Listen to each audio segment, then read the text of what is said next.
আসসালামু আলাইকুম। সংবাদে আপনাদের সবাইকে স্বাগত জানাচ্ছি। আমি ফিরোজ তোহা। শুরুতেই সংবাদ শিরোনাম। বাংলাদেশের সর্বশেষ গুরুত্বপূর্ণ আপডেট সংবাদে আপনাকে স্বাগত। শুরুতেই সংবাদ শিরোনাম, পরে বিস্তারিত। প্রথমে জানাবো, কুমিল্লায় এক ব্যক্তিকে কুপিয়ে হত্যাঘাতককে গণপিটুনি। কুমিল্লার হোমনায় বসতবাড়ি নিয়ে পারিবারিক বিরোধের জেরে রফিকুল ইসলাম ৫৫ নামে একজনকে কুপিয়ে হত্যা করা হয়েছে। এই ঘটনায় ঘাতক আলেক হোসেনকে আটক করেছে পুলিশ এবং তাকে গণপিটুনি দেওয়া হয়েছে। এরপর জানাবো, আত্মগোপনে থাকা ডিবি পুলিশের এসআই হাসানকে গণপিটুনি দিয়ে থানায় সোপর্দ। রাজশাহীতে পুলিশের সাবেক এসআই মাহবুব হাসান ওরফে ডিবি হাসানকে গণপিটুনি দিয়ে পুলিশের সোপর্দ করেছে স্থানীয়রা। পরে পুলিশ তাৎক্ষণিকভাবে চিকিৎসার জন্য হাসপাতালে পাঠায় তাকে। এদিকে ব্রাহ্মণবাড়িয়া ২ ও ৩ আসনে সীমানা নির্ধারণ নিয়ে ইসিতে হাতাহাতি। ব্রাহ্মণবাড়িয়া ২ ও ৩ আসনের সীমানা পুনর্নির্ধারণের দাবি আপত্তিকর শুনানি চলাকালে নির্বাচন কমিশন ইসির দুই পক্ষের হাতাহাতির ঘটনা ঘটে। দুপুর ১টার দিকে শুনানি চলাকালে এই হাতাহাতির ঘটনা ঘটে।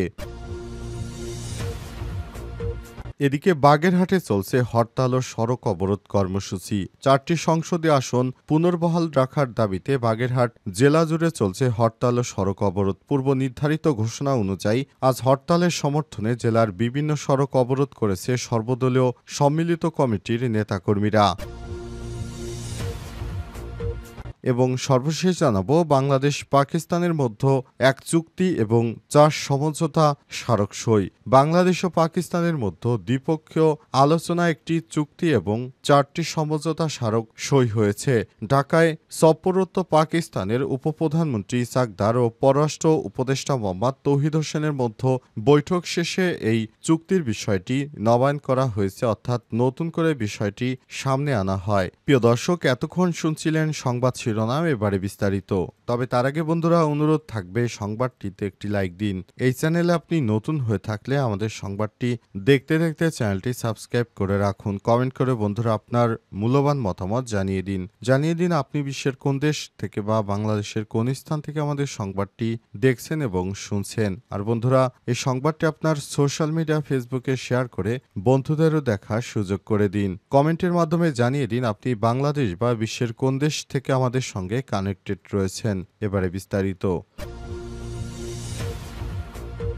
কুমিল্লায় এক ব্যক্তিকে কুপিয়ে হত্যাঘাতককে গণপিটুনি। কুমিল্লায় হোমনায় বসতবাড়ি নিয়ে পারিবারিক বিরোধের জেরে রফিকুল ইসলাম ৫৫ নামের একজনকে কুপিয়ে হত্যা করা হয়েছে। এই ঘটনায় ঘাতক আলেক হোসেনকে আটক করেছে পুলিশ আজ। হোমনা উপজেলার মাথাভাঙ্গা ইউনিয়নের জগন্নাথকান্দি গ্রামে এই ঘটনা ঘটে। নিহত রফিকুল ওই গ্রামের কুদ্দুস মিয়ার ছেলে। স্থানীয় পুলিশ সূত্র থেকে জানা গেছে, জগন্নাথকান্দি গ্রামের রফিকুলের সঙ্গে বসতবাড়ি নিয়ে দীর্ঘদিন ধরে তার চাচাতো ভাই আলেমের বিরোধ চলে আসছিল। এই বিরোধের জের ধরেই তাদের মধ্যে মূলত এই ধরনের সংঘর্ষের ঘটনা ঘটে এবং এক পর্যায়ে তাকে কুপিয়ে হত্যা করা হয়। এই ঘটনার পরই এলাকাবাসী খবর পেয়ে সেখানে এসে ওই ঘাতককে বেদম গণপিটুনি দিতে থাকে। এক পর্যায়ে তারা পুলিশকে খবর দিয়ে পুলিশের হাতে ওই ঘাতককে তুলে দিয়েছে। তবে পুলিশের পক্ষ থেকে জানানো হয়েছে, যে বা যারা এই ধরনের নাশকতা কর্মকাণ্ড বা ঘাতক এর কর্মকাণ্ড করবে কিংবা যে বা যারা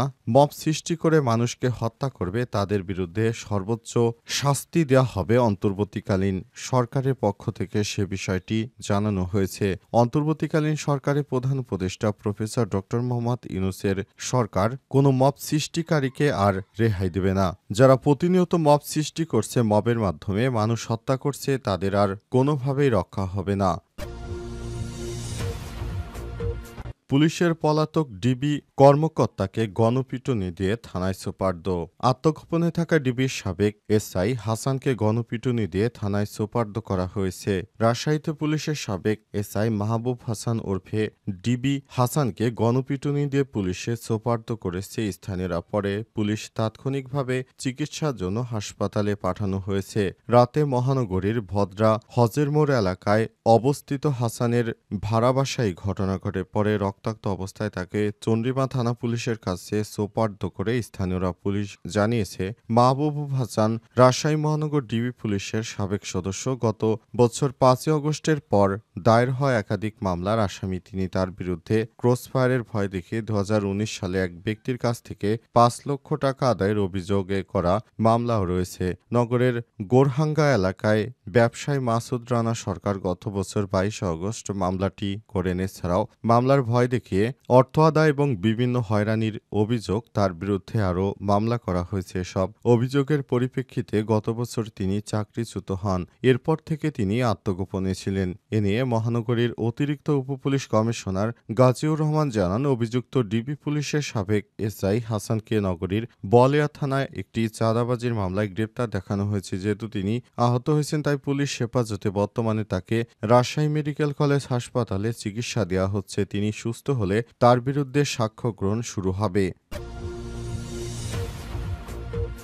ব্রাহ্মণবাড়িয়া ২ ও ৩ আসনে সীমানা নির্ধারণ নিয়ে ইসিতে হাতাহাতি।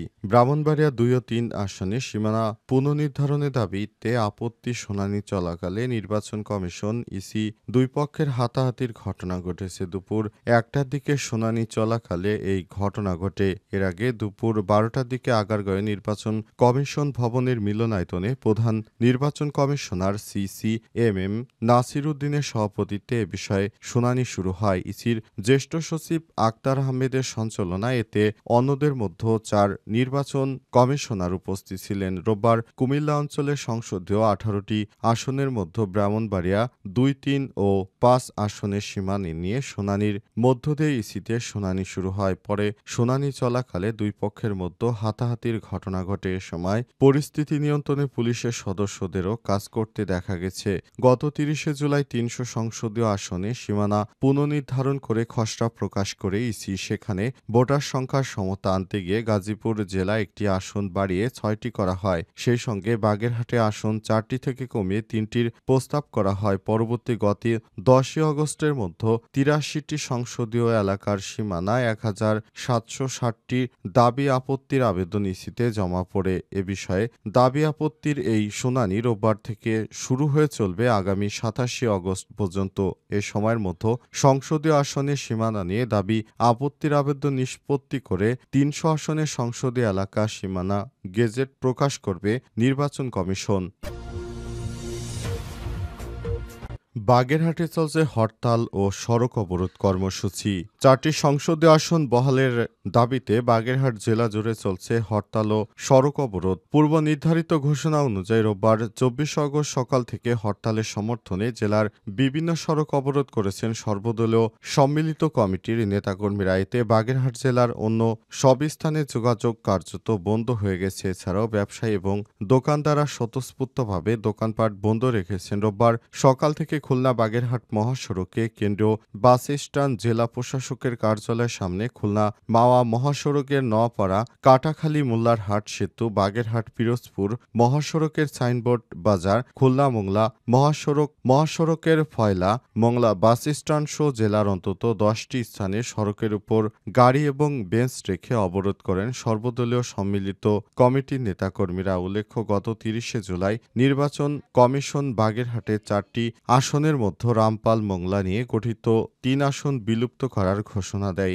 এজন্য সে থেকে আন্দোলন করে রাজনৈতিক নেতাকর্মীরা। এর প্রতিবাদে গত ১৯শে আগস্ট জেলা প্রেস ক্লাবে জরুরি সংবাদ সম্মেলনে ৩ দিনের কর্মসূচি ঘোষণা করেন সর্বদলীয় সম্মিলিত কমিটির আহ্বায়ক কেটিএম আকরাম হোসেন তালিম। এতে ২১শে আগস্ট সকাল ৯টা থেকে দুপুর ১টা পর্যন্ত কাটাখালী থেকে নওয়াপাড়া মহাসড়ক অবরোধ, আগামী ২৪শে আগস্ট সকাল ৯টা থেকে বিকাল ৪টা পর্যন্ত খুলনা মাওয়া মহাসড়ক নওয়াপাড়া কাটাখালী ফকিরহাট মোল্লারহাট সেতুতে পিরোজপুর বাগেরহাট মহাসড়কের সাইনবোর্ড মোড়ে অবরোধ কর্মসূচি করা হবে। এরপর জেলা প্রশাসক ও জেলা নির্বাচন কর্মকর্তাদের দপ্তরে অবস্থান কর্মসূচি করা হবে। এছাড়াও সোমবার একই সময়ে ঢাকার নির্বাচন কমিশন অফিসের সামনে বিক্ষোভ মিছিল ও অবস্থান কর্মসূচি পালিত হবে। এটি ঘোষিত অনুযায়ী একইভাবে সেই হরতাল অবরোধ পালন করা হচ্ছে।